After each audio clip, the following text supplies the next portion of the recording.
Hi, welcome to part 1 of my review featuring the Inheritors core rulebook, Sword and Sorcery Roleplay.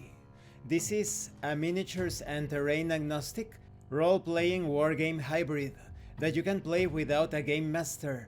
That is, you can play it as a solo or co-op experience.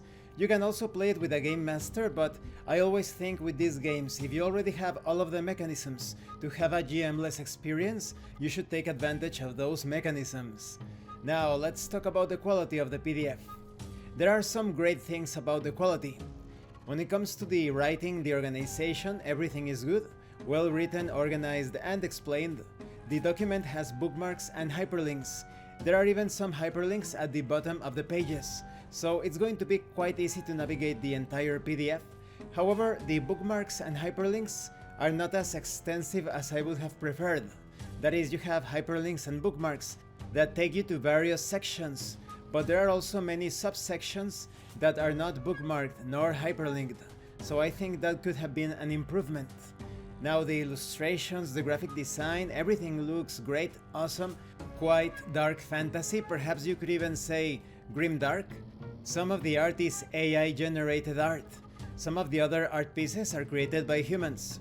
So overall, I think the document looks great and is quite practical to employ. Now let's talk about the contents. First, you have a foreword. This foreword is quite interesting to read because it gives you a glimpse of the entire design process. Then you have information on the Call of the Cursed City, the background history and the setting, an introduction to it all to be more precise. 1,000 years ago, at the end of the War of Despair, madness and bloodshed were all that remained of a butchered age of prosperity.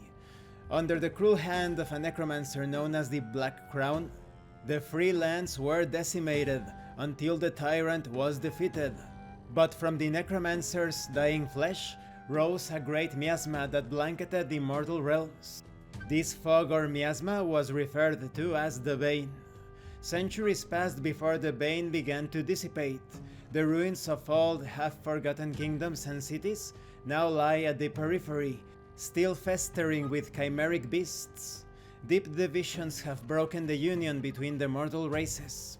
Though he is dead, the Black Crown's curse yet looms over this broken world. And many adventurers now seek fortune and glory in the places that are no longer under the influence of the miasma. One of these places is Media, once the crown jewel of civilization. And this concludes this part of the review. In the next part we are going to talk about the general principles of the game. I really like the background setting, although it is slightly, perhaps a bit too much reminiscent of Forbidden Lands. It is still quite unique, from various thematic and mechanical angles of course. But if you ever thought, Forbidden Lands would be a great experience if you could play it cooperatively without a game master, then Inheritors might be the game for you, because it's a complete system to generate an infinity of solo and cooperative adventures, with its own surprises and enemy AI system. Thank you for watching this part of the review. Don't forget to leave a like, a comment and subscribe. And thank you so much to those of you that are going the extra mile to support the channel. If anyone else wishes to further support the channel through PayPal or DriveThruRPG, the information will be in the description and in the pinned comment. This has been Abraham El Jaguar, a professional game master. If you want me to run a game for you, please check out the pinned comment as well. And remember, in tabletop RPGs, you are not telling stories about your characters, you are experiencing the game world as your characters. Once again, thank you and see you later.